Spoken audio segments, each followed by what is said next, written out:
First off, excuse the cigar. I'm using it to help focus myself to some small degree, because this is complicated stuff. I'm not a programmer. Not really. I mean, I do some basic level programming, JavaScript level stuff, but nothing in the order of high order kind of Python stuff. I'm not to that level. So this, you know, on the technical side, this is a bit above my head. But I will talk about what I call crypto governance and smart contracts. So crypto governance is the idea, and I've just kind of made it up maybe, is the idea that we can run governance structures on the blockchain. And there are people already kind of starting to do this, like Aragon and whatnot. So first off, I'll just in brief explain what the blockchain is, and then I'll brief explain smart contracts. So the blockchain is things like Bitcoin. So in essence, there are tens of thousands of computers around the planet trying to solve cryptographic puzzles. And those that do the best job of it, and a cryptographic puzzle in this case is many financial transactions that have taken place, and trying to code all of that. The computer that does the best job of it, so the briefest amount of space, is rewarded with a Bitcoin, or a certain amount of Bitcoin, in other words.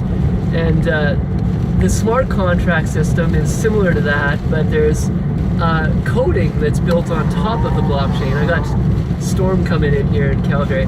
So code, you got contracts built on top of the blockchain, and this can be sophisticated stuff, law stuff or whatever. One of the big examples here is Augur, which will be publicly released probably in the summer sometime. And so people can bet on whether or not the Rangers are going to win the next hockey game or whatever you want. So the primary focus in this video is, as I noted, crypto governance. So I've been thinking about this from many different angles for quite some time, and I'd like to first address the idea of a more distributed voting system. So one of the big issues that we have with governance is its central authority, right? And I think cryptography, in particular blockchain cryptography, can go a profound distance to solving some of these issues. So just imagine I'm driving down McLeod in Calgary right now, and maybe this road is pretty congested and sometimes, and we want to build an extra overpass. So all the people around might want to have some kind of say in whether or not this gets built. And usually in kind of a referendum style, it's just too expensive to vote on these sorts of things. So the way that you could do this is through a smart contract where voting is about 3 cents per person or maybe less to cast a ballot. And to make it further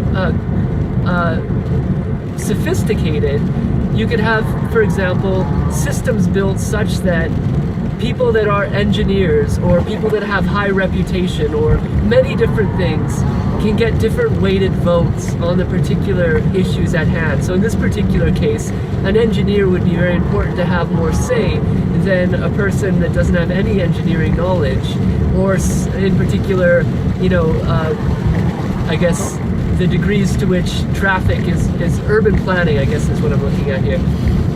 So in other words, weighted voting, and this could be autodidactic people too, people that maybe haven't had formal education in this particular area, but have shown great prowess in their knowledge. They can challenge these areas through whatever means, maybe a formal test or an informal test, and then they get certain kind of credentiality to make social contracting decisions. I used to call this hard shares in some sense, and I am still working on a project kind of in relation to this, but far simpler. So, okay, beyond that, let's look at basic income. So basic income, if you don't know what it is, it's the idea that every year you ought to get a very minimal amount or subsistence level income for your living. This seems to allow for a certain kind of compassionate care for the average person. This is especially important when automation, as it's coming online, is going to boot many people out of their work. So like potentially within 10 years we could have 50% of the present workforce overtaken by automation. Now that might be a high estimate, but that's very possible. So basic income, for many people's minds, is going to be at some point a necessity. However, one way to hybridize this potentially would be a way in which there's many things that need to get done around the planet, be it environmental, be it caring for elderly, whatever it might be. There's often those places get neglected because there's not economic reason or economic incentivization to do these sorts of jobs. So say like cleaning up the environment in the ocean with all the plastic, right? There's not economic incentive to do it. But if you have a voting system, again on the blockchain, it doesn't have to be through Ethereum, it can be any smart contract-driven blockchain system.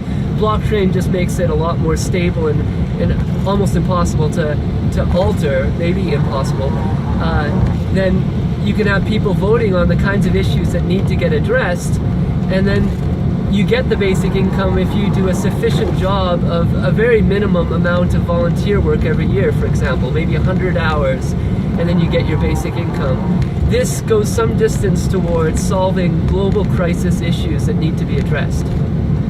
So, in essence, when you kind of combine this with something like a basic income that connects to the automation issue, which has robots automating away a lot of the jobs. So if an AI or artificial intelligence takes your job, then people like Bill Gates, whatever you think of him, I have some disagreements with a lot of things he has to say and whatnot, but I think this is kind of interesting.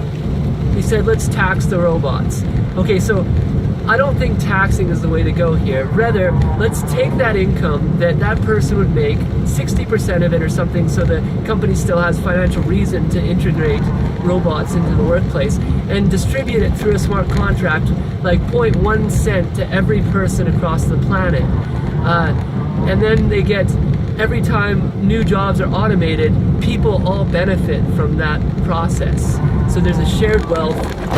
From a deficiency needs situation. So Abraham Maslow, who was a developmental psychologist, talked about the notion of deficiency needs and abundance needs. And this helps us move away from deficiency needs into a place of abundance. Be well.